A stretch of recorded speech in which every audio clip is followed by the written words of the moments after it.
Assalamualaikum, selamat datang pada perkuliahan daring atau online course dari mata kuliah Perencanaan Strategi Sistem Informasi. Jadi saya, Didi Rahmadi, akan mencoba untuk memandu dalam kegiatan diskusi kita kali ini dengan materi analisis value chain. Jadi analisis value chain ini merupakan salah satu teknik analisis yang ada di dalam kegiatan yang bisa digunakan untuk menemukan suatu keadaan lingkungan internal bisnis yang ada di dalam organisasi.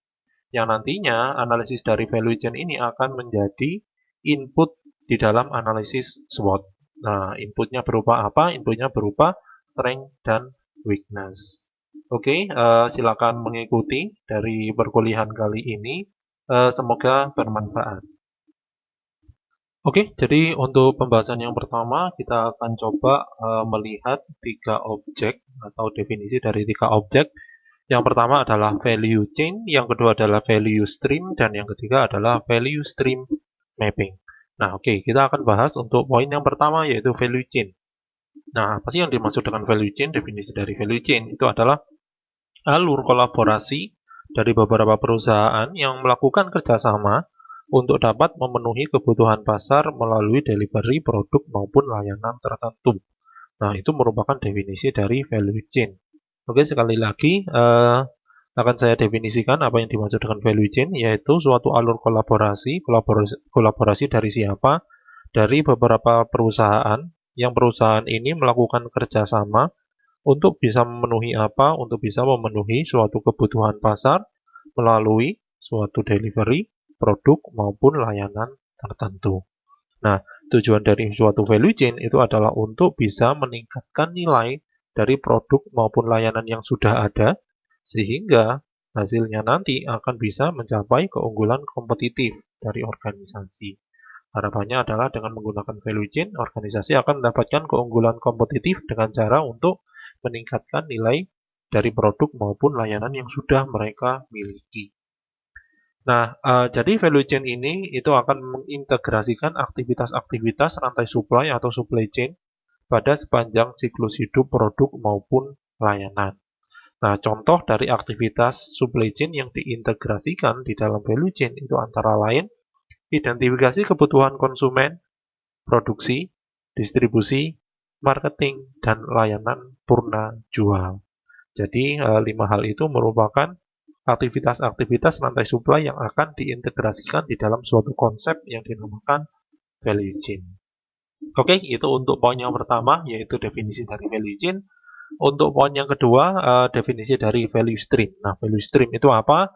Value stream itu merupakan urutan aktivitas yang dibutuhkan untuk melakukan perencanaan, produksi, maupun pemasaran produk atau layanan ke suatu pasar tertentu atau market tertentu. Nah, mungkin saja si value stream ini dikelola hanya oleh satu perusahaan. Atau bisa juga yang namanya value stream itu dikelola oleh beberapa perusahaan yang saling terkait. Nah, penerapan value stream pada suatu perusahaan yang memiliki luaran berupa produk atau barang itu digunakan untuk bisa mengintegrasikan beberapa aktivitas. Aktivitas apa saja? Aktivitas antara lain pemasokan bahan baku dari ya tentu saja supplier atau pemasok. Yang kedua adalah kegiatan yang dilakukan di dalam suatu pabrik atau melakukan kegiatan manufaktur. Dan yang ketiga adalah jaringan distribusi. Jadi harapannya adalah ketika suatu perusahaan yang, yang luarannya itu berupa produk menggunakan value stream, maka perusahaan ini akan mencoba untuk memodelkan kegiatan-kegiatan yang ada di dalam perusahaan itu, termasuk di dalamnya ada pemasok bahan baku, pabrik, maupun jaringan distribusi. Nah, bagaimana kalau misalkan ternyata luaran perusahaan itu berupa suatu layanan atau service? Maka di sini tujuan dari value stream itu adalah untuk memodelkan aktivitas-aktivitas seperti aktivitas yang ada di dalam pemasok, yang ada di teknologi, yang ada di dalam pembuat layanan, dan yang ada di dalam kanal distribusinya menjadi suatu model. Nah, value stream ini itu tidak akan berguna kalau tidak dibuat suatu value stream mapping. Nah, apa sih yang disebut dengan value stream mapping? Value stream mapping itu merupakan alat analisis yang berbentuk visual, ya sekali lagi berbentuk visual, yang menjelaskan langkah-langkah pada proses yang ada di dalam suatu perusahaan melalui penggambaran alur material dan informasi yang berjalan pada saat proses pembuatan barang atau jasa. Nah, jadi di sini di dalam value stream mapping itu tujuannya adalah apa? Value stream mapping itu akan digunakan oleh suatu perusahaan ketika perusahaan tersebut ingin memodelkan bagaimana alur material maupun informasi pada saat organisasi tersebut melakukan pembuatan barang atau jasa. Nah, itu yang dimaksud dengan value stream mapping. Tujuan dari value stream mapping ini apa? Kenapa kok kita harus melakukan atau perusahaan itu harus memodelkan suatu alur material maupun alur informasi pada saat dia itu membuat barang atau jasa agar organisasi itu bisa menganalisis keadaan saat ini. Ketika organisasi itu sudah menganalisis keadaan saat ini, maka perusahaan akan bisa memperbaiki proses produksi barang atau layanan atau produk atau jasa sehingga didapatkan desain untuk bisa memperbaiki alur produk maupun layanan tersebut. Harapannya apa? Harapannya ya tentu saja untuk bisa mencapai keunggulan kompetitif dari organisasi. Baik, untuk pembahasan selanjutnya kita akan langsung masuk ke dalam model yang akan menjadi fokus dari diskusi kita kali ini yang disebut dengan Porter Value Chain. Nah, value chain itu sendiri itu diperkenalkan oleh Michael E. Porter pada tahun 1985 melalui bukunya berjudul apa? Berjudul Competitive Advantage. Nah, value chain ini itu digunakan sebagai alat bantu untuk melakukan analisis. Analisis terhadap apa? Analisis terhadap alur dari kegiatan untuk bisa menciptakan suatu nilai tambah bagi produk atau layanan. Nah, analisis value chain itu diawali dari mana? Diawali dari bagaimana bahan baku itu bisa dipasok oleh supplier, sampai apa? Sampai barang atau layanan itu bisa dinikmati oleh konsumen. Nah, itu yang disebut dengan value chain. Value chain itu merupakan analisis yang dimulai dari bagaimana bahan baku itu bisa dipasok oleh supplier sampai mana? Sampai barang atau layanan itu bisa dinikmati value-nya oleh konsumen. Nah, value chain Porter itu dimodelkan dalam bentuk 9 aktivitas ya. Jadi 9 aktivitas ini akan mendefinisikan apa nilai yang bisa ditambahkan oleh suatu perusahaan pada tiap fase ya atau pada tiap aktivitas value chain. Gunanya untuk apa? Sehingga perusahaan dapat menilai keunggulan proses secara internalnya itu terletak ada di bagian yang mana. Apakah ada di bagian yang utamanya atau ada di bagian supportingnya. Nah, value chain itu berfokus ke dalam bagaimana sebuah sistem itu dapat merubah dari input menjadi suatu output pada suatu institusi. Nah, dengan menggunakan sudut pandang ini atau berdasarkan sudut pandang ini, maka Michael E. Porter mendeskripsikan bahwa alur aktivitas itu ternyata ada suatu alur yang umum yang terdapat di dalam tiap perusahaan. Jadi melalui analisis value chain ini, maka Porter mendapatkan suatu fenomena bahwa ternyata di dalam setiap perusahaan itu alur produksinya itu sama. Produksi untuk menghasilkan barang atau layanan. Nah, oleh karena itu Porter akan membagi ke dalam dua aktivitas. Yang pertama itu adalah aktivitas yang disebut dengan primary activity, yang kedua adalah support activity. Nah, apa yang dimaksud dengan primary activity? Primary activity itu merupakan kegiatan-kegiatan yang dilakukan di dalam perusahaan untuk bisa menciptakan atau memproduksi barang, melakukan penjualan, melaksanakan maintenance, dan memberikan suatu dukungan pada produk atau layanan.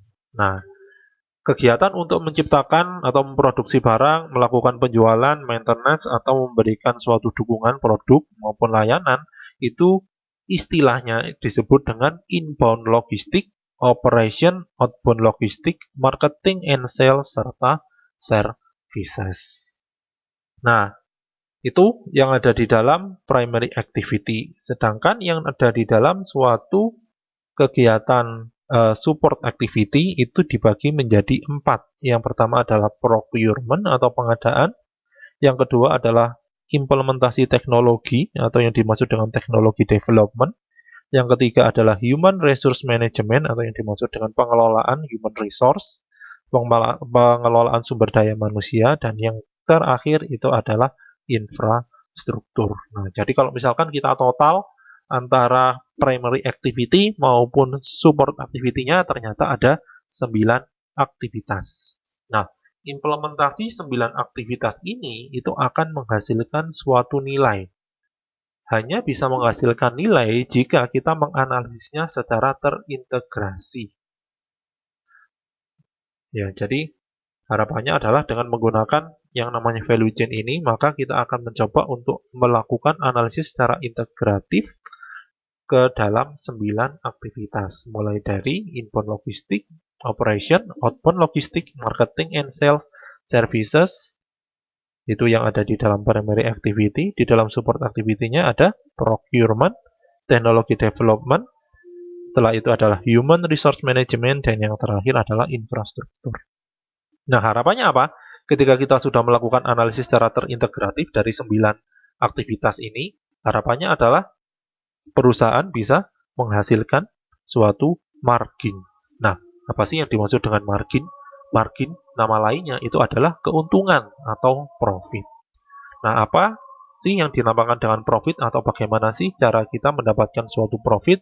Nah, profit itu dihitung dari selisih antara nilai yang dihasilkan dari suatu produk ke konsumen, atau nama lainnya adalah seberapa harga yang rela dibayar oleh konsumen untuk bisa mendapatkan manfaat dari produk atau layanan yang dia ingin dapatkan.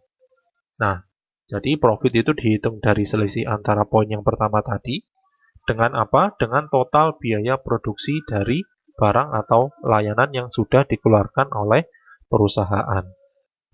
Nah, itu terkait dengan Porter's Value Chain.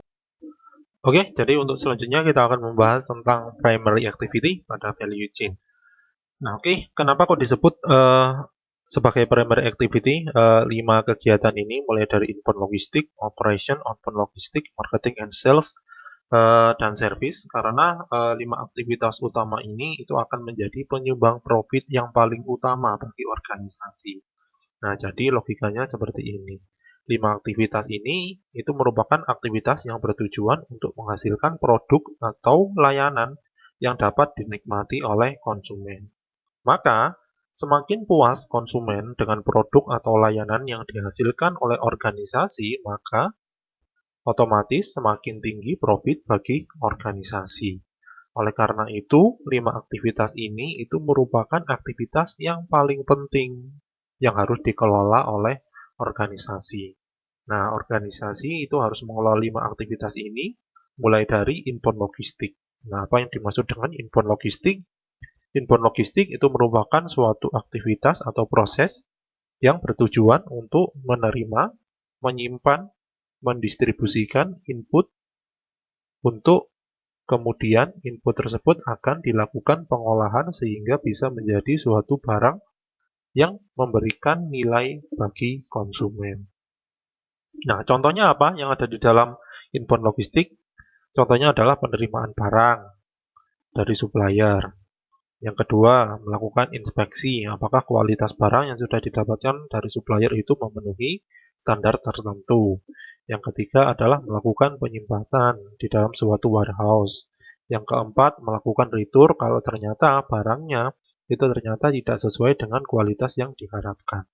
Nah, itu yang ada di dalam inbound logistik. Yang kedua adalah operation. Nah, operation ini apa? Operation itu merupakan aktivitas untuk mentransformasikan atau mengubah bahan baku atau input yang sebelumnya didapatkan lewat inbound logistik sehingga bisa menjadi suatu luaran tertentu. Nah, luaran ini berupa apa? Luaran ini tentunya berupa barang atau produk maupun layanan yang bisa memberikan nilai ke konsumen. Nah, pada aktivitas operation akan dilakukan atau diciptakan nilai yang akan bisa dideliver ke konsumen. Yang ketiga adalah outbound logistik. Nah, apa yang dimaksud dengan outbound logistik? Outbound logistik itu merupakan aktivitas untuk melakukan pemasaran produk maupun layanan yang sudah jadi ke konsumen. Itu yang dinamakan dengan outbound logistik. Contohnya apa? Order, packing, shipping, dan lain sebagainya. Itu merupakan outbound logistik. Yang keempat, marketing and sales. Nah, tujuan dari marketing and sales ini adalah agar konsumen itu akan tertarik sehingga konsumen itu membeli barang maupun layanan atau produk maupun jasa yang telah dihasilkan oleh perusahaan. Nah, harapannya adalah dengan melakukan marketing dan sales, konsumen itu tidak membeli barang maupun jasa yang dimiliki oleh kompetitor. Contoh dari marketing dan sales itu adalah adanya kanal distribusi atau distribution channel. Yang kedua, pemberian harga atau pemberian diskon untuk pelanggan yang sudah lama beli di sana atau yang memiliki value bagi organisasi yang tinggi. Yang ketiga, memberikan suatu promosi tertentu. Yang keempat, melakukan personal selling. Yang kelima, melakukan cross selling. Itu contoh dari marketing and sales. Yang terakhir atau yang kelima adalah service. Service itu merupakan aktivitas-aktivitas yang terkait dengan kegiatan purna jual. Seperti apa? Seperti customer service. Customer service yang bisa diberikan kepada perorangan maupun secara online. Yang kedua, melalui pemberian garansi. Yang ketiga, melalui pemberian atau melaksanaan maintenance ketika barang itu ternyata ketika dipakai rusak. Melakukan perbaikan, melakukan pelatihan untuk konsumen. Baik, kita akan lanjutkan untuk pembahasannya. Kita masuk ke dalam support activity. Jadi sebelumnya kita sudah membahas tentang primary activity, sekarang kita akan membahas tentang support activity. Nah, apa yang dimaksud dengan support activity? Support activity merupakan aktivitas yang ada di dalam organisasi yang berguna atau bertujuan untuk mendukung aktivitas utama atau yang disebut dengan primary activity. Nah, oke.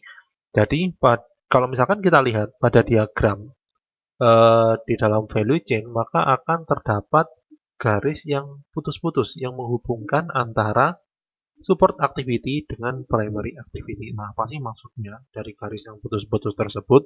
Artinya adalah tiap support activity itu akan dapat berperan sehingga bisa mendukung masing-masing primary activity yang ada. Nah, jadi contohnya di sini adalah kalau misalkan kita lihat procurement. Procurement itu bisa mendukung kegiatan inbound logistik.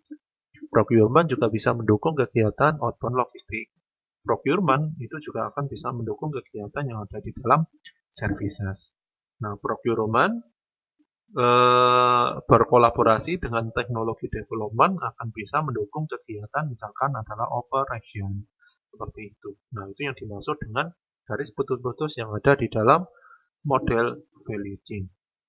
Oke, kita akan coba bahas masing-masing komponen yang ada di dalam support activity, mulai dari procurement atau purchasing. Nah, apa yang dimaksud dengan procurement atau purchasing? Procurement itu merupakan kegiatan yang dilakukan oleh perusahaan untuk bisa mendapatkan sumber daya. Kalau misalkan perusahaan itu sudah mendapatkan sumber daya, maka perusahaan akan bisa beroperasi.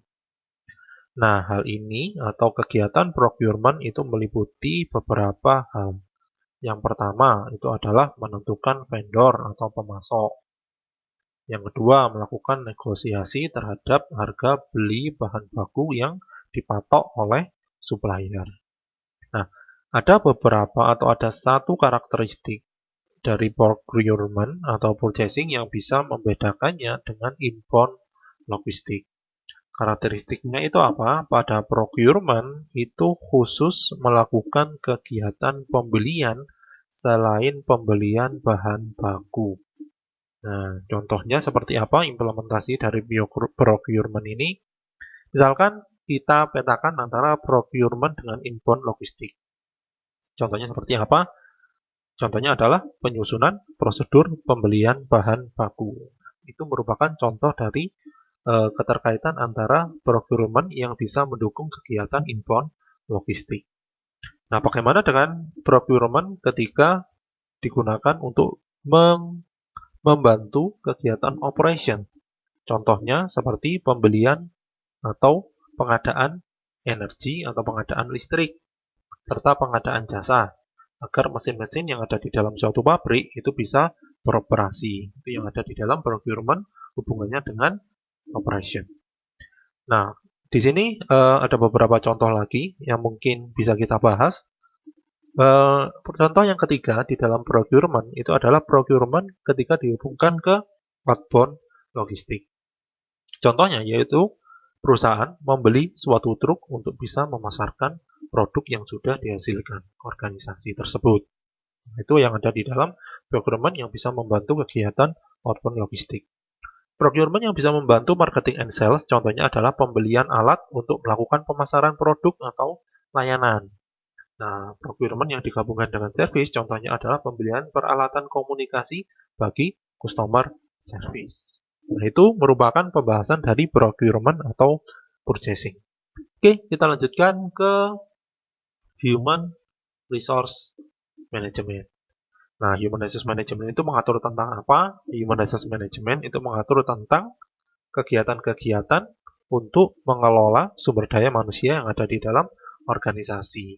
Contoh, di dalam pengelolaan sumber daya itu terkait dengan proses-proses seperti perekrutan, pelatihan, motivasi, serta pemberian imbalan atau reward pada tiap pekerja atau staf yang ada di dalam organisasi. Nah, oke, kita akan coba bahas contoh-contoh dari implementasi Human Resource Management ketika digunakan untuk mendukung primary activity. Oke, untuk contoh yang pertama, hubungan antara Human Resource Management dengan marketing dan sales. Contohnya seperti apa? Jadi, contohnya seperti ini. Sebelum Departemen Marketing and Sales melakukan kontak pada konsumen yang potensial menjadi konsumen dari organisasi pada suatu negara tertentu, misalkan adalah negara Jepang, maka Human Resource Management itu bertanggung jawab untuk hiring atau mempekerjakan pekerja yang dia itu memahami tentang budaya Jepang. Ya. Jadi karena targetnya itu adalah konsumen-konsumen yang ada di luar negeri, yaitu di negara Jepang, maka HRM atau Human Resource Management itu bertanggung jawab untuk mempekerjakan seorang staf yang dia itu memahami banget yang namanya budaya yang ada di Jepang, seperti bahasa maupun gaya hidup yang ada di Jepang. Nah, itu contoh dari yang namanya HRM hubungannya dengan marketing and sales. Oke, kita lanjutkan pembahasannya. Untuk yang ketiga, kita akan coba membahas tentang teknologi development. Nah, teknologi development itu apa? Teknologi development itu adalah aktivitas yang dilakukan oleh suatu organisasi terkait bagaimana organisasi tersebut bisa mengelola dan mengolah data serta informasi. Itu yang dimaksud dengan teknologi development. Nah, oke, seperti yang sudah kita lakukan sebelum pada pembahasan-pembahasan support activity sebelumnya, yaitu pada procurement maupun HRM, kita akan coba untuk memberikan atau mendiskusikan contoh dari penerapan teknologi development yang bisa mendukung primary activity. Yang pertama, teknologi bisa mendukung marketing and sales. Contohnya seperti apa? Yaitu departemen pemasaran dengan menggunakan suatu teknologi yang bisa memantau stok produk, maka marketing and sales akan bisa memasarkan produknya dengan baik. Karena apa? Karena mereka yakin bahwa ternyata masih ada stok yang ada di gudang, misalkan seperti itu. Contoh yang kedua, yaitu penerapan teknologi untuk mendukung operation. Kasusnya seperti ini, jadi penerapan suatu teknik yang baru yang sebelumnya belum pernah diimplementasikan di dalam kegiatan produksi untuk melakukan apa? Untuk melakukan agar produksi tersebut bisa lebih lancar dan efisien. Nah, itu contoh bagaimana penerapan suatu teknologi baru di dalam kegiatan operation. Oke, Yang terakhir yang kita bahas di dalam support activity itu adalah firm infrastruktur. Nah, apa yang dimaksud dengan firm infrastruktur? Firm infrastruktur itu merupakan sistem yang bisa mendukung berjalannya perusahaan. Di dalam firm infrastruktur terdapat fungsi-fungsi bisnis yang banyak sekali. Salah satunya itu adalah fungsi-fungsi bisnis yang memiliki tujuan agar organisasi itu bisa beroperasi sehari-harinya. Contoh di dalam infrastruktur ini, contohnya adalah adanya akuntansi atau departemen akuntansi di dalam perusahaan. Departemen yang menangani permasalahan-permasalahan tentang hukum. Departemen yang menangani permasalahan tentang administrasi seperti persuratan, general management, quality management, perencanaan, dan sebagainya. Oke, jadi itu terkait dengan support activity yang ada di dalam value chain analysis. Oke, untuk pembahasan selanjutnya kita akan coba memetakan suatu studi kasus dengan menggunakan analisis Porter value chain. Harapannya adalah studi kasus ini akan kita gunakan sebagai acuan kita di dalam melakukan analisis rantai nilai pada suatu perusahaan untuk bisa mendeteksi mana saja kegiatan-kegiatan perusahaan yang penting atau kegiatan perusahaan yang utama atau yang disebut dengan primary activity, mana kegiatan yang support activity. Oke, kita mulai dari primary activity-nya ya. Oke, jadi sekarang mari kita bahas contoh dari penerapan Porter value chain pada suatu perusahaan. Perusahaannya adalah perusahaan X, kita sebut saja perusahaan X. Perusahaan X ini memproduksi daun kipas. Daun kipas itu apa sih daun kipas? Daun kipas itu jadi dari suatu kipas, itu kipas itu kan ada komponennya ya.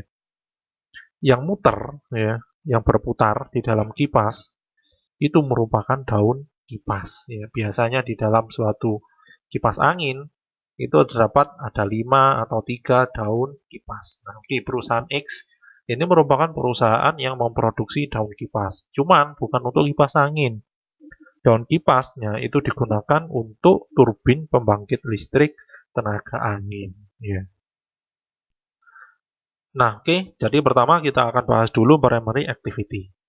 Yang pertama, inbound logistik. Jadi inbound logistik pada suatu studi kasus perusahaan X ini adalah bagaimana perusahaan X itu menerima bahan baku pembuatan atau bahan baku dari supplier untuk melakukan operation dari pembuatan daun kipas. Nah, bahan bakunya apa saja? Bahan bakunya berupa plastik, ada besi baja, terus ada aluminium yang bisa didapatkan dari pemasok. Nah, kemudian setelah yang namanya pemasok ini mengirimkan bahan baku tersebut, maka bahan baku tersebut akan disimpan di dalam suatu gudang yang nantinya itu akan diproses sehingga bisa menjadi bahan atau barang jadi yang bisa digunakan di dalam sebuah turbin pembangkit listrik tenaga angin. Nah, permasalahannya itu adalah perusahaan X itu hanya memiliki satu pemasok saja. Sehingga implikasinya adalah harga bahan baku yang didapatkan oleh perusahaan X itu dipatok oleh supplier dengan harga yang mahal. Nah, oke.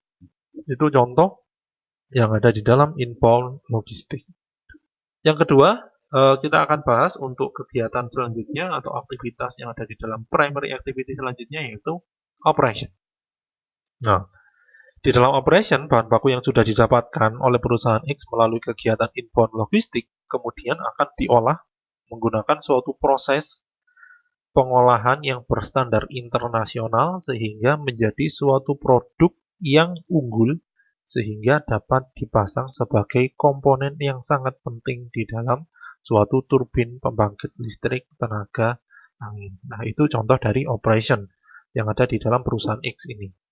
Yang ketiga adalah outbound logistik. Nah, apa yang ada di dalam outbound logistik? Contohnya seperti apa? Jadi daun kipas yang sudah jadi, yang sudah dihasilkan dari kegiatan operation tadi, itu akan dikirimkan ke perusahaan perakitan turbin melalui truk yang dimiliki oleh perusahaan X atau alat transportasi yang dimiliki perusahaan X. Nah, itu contoh dari outbound logistik. Yang keempat adalah marketing and sales. Jadi perusahaan X, bagaimana cara perusahaan X itu dapat menarik potensial customer-nya, maka perusahaan X itu memiliki suatu standar kualitas yang tinggi berdasarkan standar-standar internasional di dalam melakukan kegiatan produksi, sehingga perusahaan penyedia energi itu kerap memesan kipas atau yang namanya turbin dari perusahaan X atau komponen dari perusahaan X karena produknya tersebut lebih unggul dibandingkan dengan perusahaan yang sejenis. Nah, itu contoh dari marketing and sales. Mengutamakan kekuatan yang dimiliki oleh produk yang dimiliki oleh perusahaan X untuk bisa menarik pembeli atau konsumen. Yang terakhir, yaitu dari servis atau layanan. Servisnya itu adalah perusahaan X itu memberikan garansi untuk komponen daun kipas yang bisa dipasang pada turbin pembangkit listrik tenaga angin. Garansi pemakaiannya itu adalah selama 3 tahun. Nah, itu contoh dari penerapan Porter Value Chain pada primary activity di dalam sebuah studi kasus perusahaan X. Oke, kita lanjutkan pembahasan kita. Sebelumnya kita sudah membahas tentang bagaimana penerapan primary activity pada suatu studi kasus. Sekarang kita akan mencoba untuk membahas tentang penerapan support activity pada studi kasus perusahaan X. Nah, oke, kita mulai dari kegiatan procurement. Jadi procurement yang digunakan untuk mendukung inbound logistik. Contohnya seperti apa? Penerapannya di perusahaan X contohnya adalah procurement itu akan melakukan atau kegiatan procurement di sini adalah kegiatan untuk mengelola kontrak pembelian bahan baku atau raw material yang dilakukan pada inbound logistik. Jadi di sini procurement pada inbound logistiknya itu adalah di dalam kegiatan mengelola kontrak pembelian bahan baku ke supplier. Yang kedua, procurement ketika dipetakan ke outbound logistik. Jadi, procurement ketika dipetakan ke dalam outbound logistik pada perusahaan X, yaitu perusahaan X akan melakukan pengiriman barang melalui truk perusahaannya sendiri. Jadi, perusahaan X itu akan membeli alat transportasi untuk mengirimkan barangnya secara mandiri. Nah, di sini sebenarnya ada permasalahan ya yang bisa kita garis bawahi. Kita tahu bahwa ketika suatu perusahaan itu memiliki suatu alat transportasi sendiri, maka alat transportasi itu akan harus di maintenance atau dirawat. Nah, ternyata proses perawatan dari suatu alat transportasi itu membutuhkan biaya yang besar, pajaknya juga besar juga. Padahal perusahaan seperti perusahaan X ini memiliki suatu karakteristik, yaitu perusahaan yang hanya melakukan produksi berdasarkan order yang ada atau yang disebut dengan production by order. Jadi tidak setiap hari yang namanya suatu alat transportasi itu akan digunakan untuk mengirimkan barang ke konsumen, sehingga yo eman atau sayang sekali kalau misalkan ternyata bayar pajak tetapi tidak digunakan setiap hari.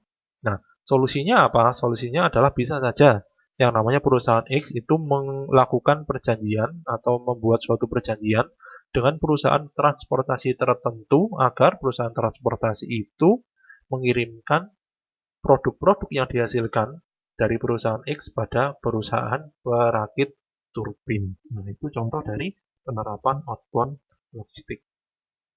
Penerapan procurement pada outbound logistik. Yang ketiga, procurement ketika digunakan untuk mendukung servis.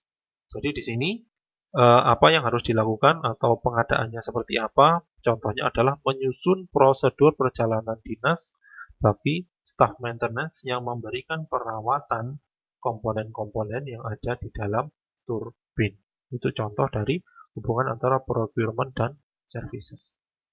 Oke, kita lanjutkan ke teknologi development yang ada di dalam support activity.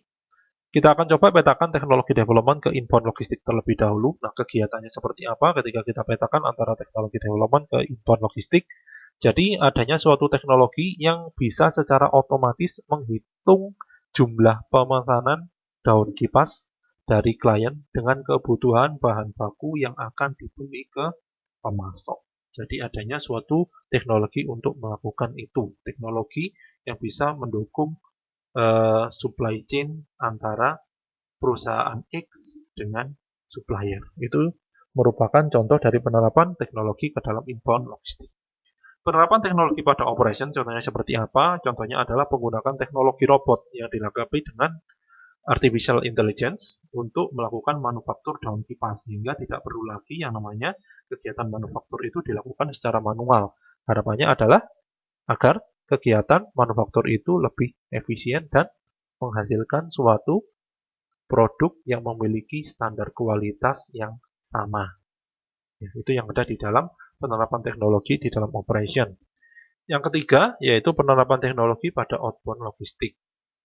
Jadi di sini penggunaan suatu teknologi atau suatu algoritma yang bisa menghitung jarak tersingkat dari pengiriman barang, sehingga bisa sampai ke perakit turbin dalam waktu yang lebih singkat. Itu contoh dari penerapan teknologi development ke outbound logistik. Penerapan teknologi development ke services contohnya adalah penggunaan teknologi terbaru untuk melakukan perawatan pada daun kipas yang merupakan hasil produksi dari perusahaan X. Oke, jadi itu tentang teknologi development. Kita lanjutkan ke HRM atau yang disebut dengan Human Resource Management. Nah, Human Resource Management contohnya seperti apa? Tentu saja kalau misalkan kita tahu tentang suatu pembangkit listrik, bisa saja pembangkit listrik itu diinstalasi di darat maupun bisa saja diinstalasi di tengah laut. Maka ketika daun kipas yang dikirimkan untuk turbin pembangkit listrik, di mana pembangkit listriknya itu ada di tengah laut atau instalasinya dilakukan di tengah laut, maka membutuhkan suatu expertise yang berbeda dibandingkan ketika memasang daun kipas pada turbin pembangkit listrik dengan instalasi di darat. Nah, itu contoh dari HRM. Jadi HRM atau Human Resource Management itu harus menyediakan seseorang yang expert di dalam instalasi daun kipas pada suatu turbin yang pemasangannya itu ada di tengah laut. Terus yang terakhir yaitu infrastruktur, ya. Jadi infrastruktur ketika dihubungkan ke infrastruktur ketika dihubungkan ke operation, ya. Jadi contohnya seperti apa penerapan pada perusahaan X? Contohnya adalah penerapan atau adanya penerapan manajemen risiko serta manajemen kualitas dalam memproduksi komponen yang ada yang bisa melengkapi turbin pembangkit listrik tenaga angin tadi. Nah, oke, jadi itu contohnya dari penerapan studi kasus perusahaan X pada Porter Value Chain. Nah, setelah kita bahas penerapan kegiatan, setelah kita bahas kegiatan-kegiatan yang ada di dalam perusahaan X ini ke dalam 9 aktivitas, baik itu primary activity maupun support activity, selanjutnya kita akan coba kategorikan tiap-tiap kegiatan ini apakah akan masuk ke dalam strength maupun weakness yang ada di dalam organisasi. Oke, jadi untuk selanjutnya kita akan mencoba untuk menganalisis strength dan weakness secara sederhana dari value chain yang sudah diimplementasikan pada suatu studi kasus yaitu perusahaan X. Oke, jadi kita bahas terlebih dahulu dari primary activity-nya.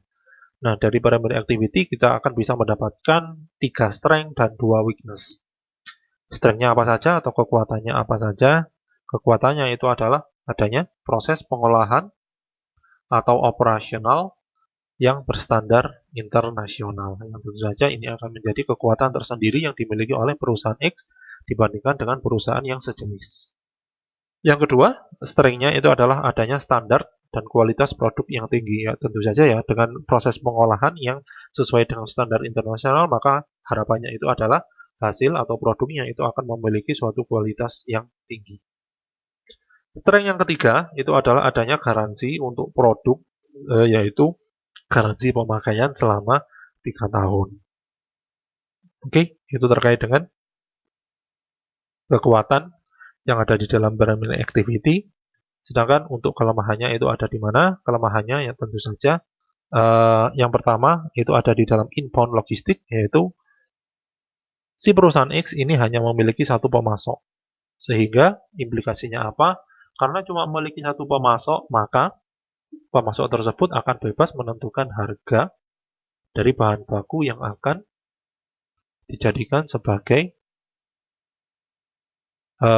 bahan baku untuk operasional atau kegiatan pembuatan daun kipas untuk turbin listrik.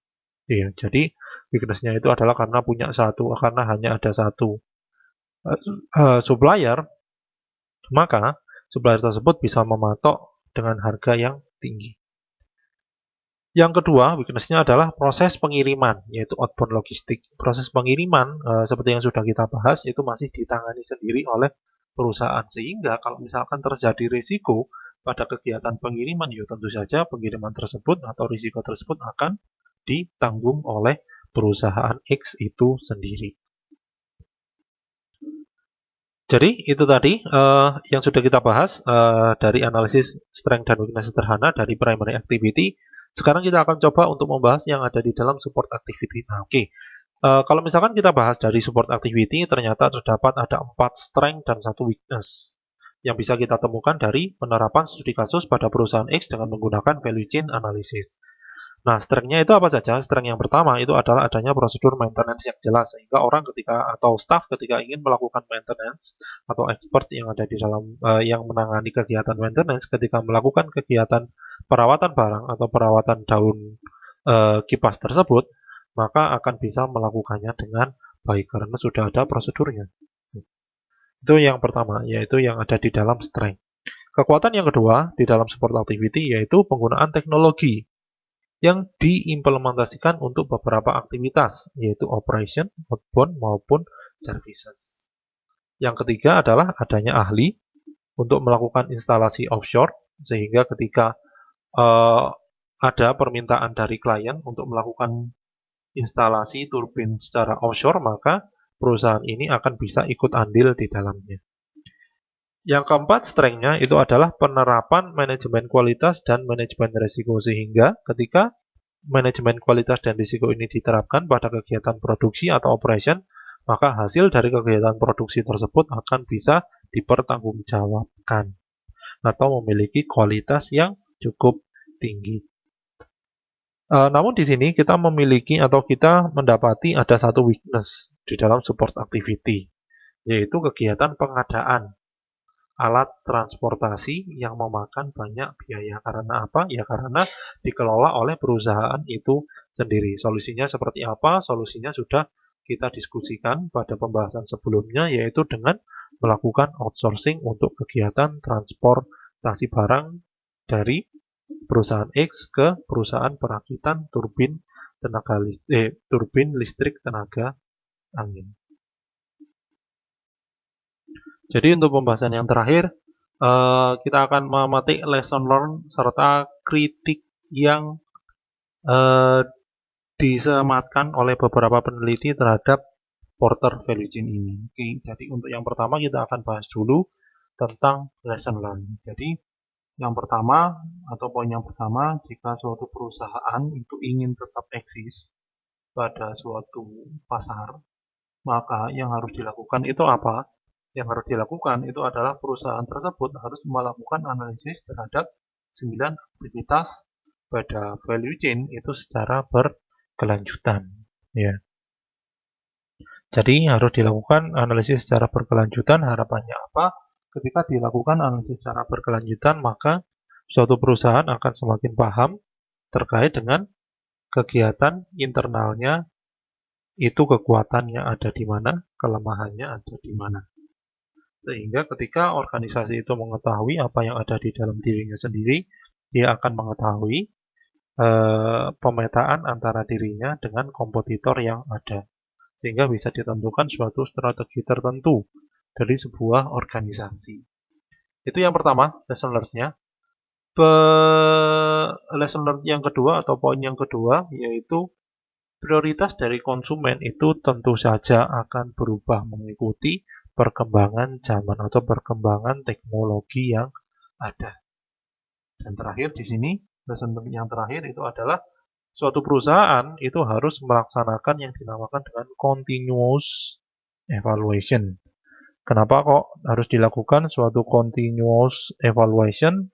Karena hanya dengan evaluasi berkelanjutan bisa didapatkan peningkatan kualitas dari produk maupun layanan yang dihasilkan organisasi.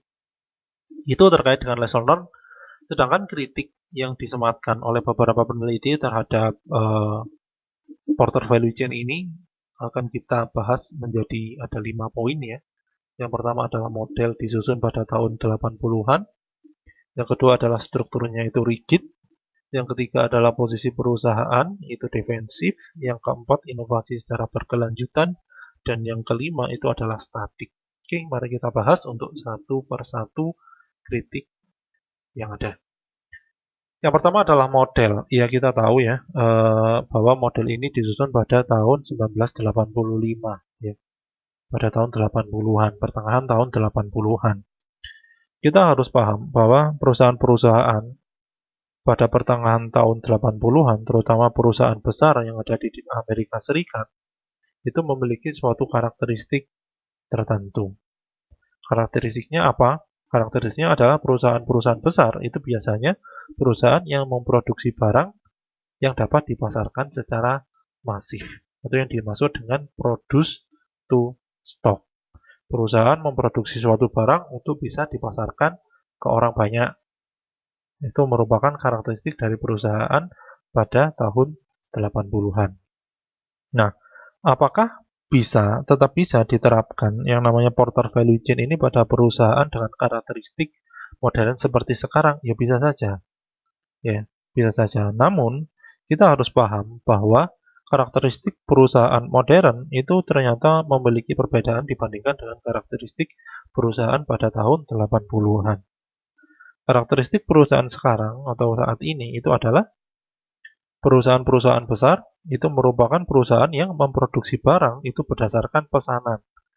Sehingga perusahaan-perusahaan tersebut disebut sebagai perusahaan produce to order. Nah, terus apa solusinya kalau misalkan ternyata kita ingin mengadopsi value chain porter pada perusahaan yang ada di saat ini atau perusahaan-perusahaan modern? Solusinya itu adalah meletakkan kegiatan marketing dan sales itu di awal model. Sehingga yang terjadi adalah perusahaan mendapatkan kebutuhan dari konsumen untuk melakukan order, baru selanjutnya dilakukan pembelian barang, dilakukan kegiatan operasional, dilakukan kegiatan distribusi, baru dilaksanakan kegiatan marketing dan sales. Nah, itu suatu solusi yang bisa diterapkan pada kritik yang pertama, yaitu model itu disusun pada tahun 80-an akhir, sehingga karakteristik dari perusahaan pada tahun 80-an itu akan berimplikasi pada kurang tepatnya model value chain ketika digunakan pada perusahaan modern. Oke, kritik yang kedua yaitu strukturnya rigid. Strukturnya rigid maksudnya ini adalah sulit untuk disesuaikan dengan kondisi industri yang memiliki suatu keunikan tersendiri. Ya. Sudah kita bahas sebenarnya di awal bahwa konsep value chain atau dengan menggunakan sudut pandang bahwa kegiatan itu atau kegiatan produksi di dalam organisasi itu dimulai dari mendapatkan bahan baku sampai barang itu bisa ada di tangan konsumen, itu sebenarnya merupakan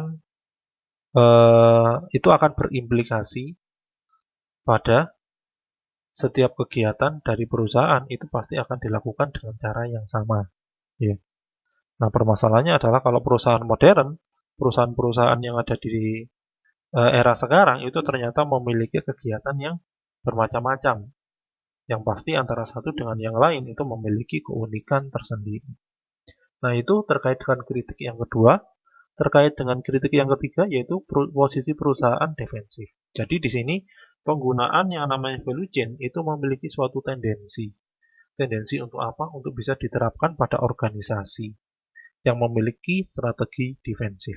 Yang artinya adalah organisasi tersebut hanya ingin melakukan peningkatan pada produk yang sudah dia miliki. Tujuan value chain itu tidak untuk menghasilkan produk baru melalui penerapan teknologi terbaru. Jadi di sini penggunaan value chain itu ternyata memiliki tendensi dengan tidak menitik beratkan pada kemampuan organisasi untuk berubah berdasarkan perubahan lingkungan. Jadi di sini memang tujuan dari yang namanya suatu value chain, kalau misalkan kita perhatikan dari diskusi yang ada, itu adalah tujuannya untuk strategi defensif. Yang keempat yaitu inovasi secara berkelanjutan. Ya, kenapa kok inovasi berkelanjutan itu merupakan suatu permasalahan atau kritik yang disematkan pada value chain ini atau porter value chain ini? Karena kegiatan inovasi yang dilakukan secara berkelanjutan itu menitik beratkan pada peningkatan suatu produk yang ada secara bertahap. Jadi sedikit demi sedikit. Jadi penggunaan value chain itu tidak digunakan atau tidak bisa digunakan untuk melakukan kegiatan inovasi. Artinya adalah value chain tidak bisa digunakan untuk menganalisis sehingga bisa menghasilkan suatu produk yang revolusioner. Yang terakhir adalah statik. Jadi kritik untuk statik ini adalah suatu perusahaan atau suatu konsep value chain ini atau porter value chain itu hanya cocok untuk digunakan pada perusahaan manufaktur, yang mana perusahaan manufaktur itu memang merupakan perusahaan-perusahaan besar yang berdiri dan banyak ada di era 80-an. Nah, oke, jadi itu merupakan lesson learn yang bisa kita dapatkan dari pembahasan kali ini serta kritik-kritik yang ada pada analisis value chain porter. Oke, jadi itu tadi pembahasan yang sudah kita lakukan untuk materi value chain analysis atau porter value chain analysis. Ya, jadi kita sudah dapatkan ada lesson learn yang bisa dipetik dari pembahasan kita tadi, dan kita sudah membahas ada beberapa kritik yang bisa kita jadikan sebagai pelajaran ketika ingin mengimplementasikan value chain pada suatu studi kasus tertentu. Oke, jadi itu dari kegiatan pembahasan yang sudah kita lakukan pada sesi kali ini. Sekali lagi terima kasih atas perhatiannya. Tetap semangat, jaga kesehatan. Assalamualaikum warahmatullahi wabarakatuh.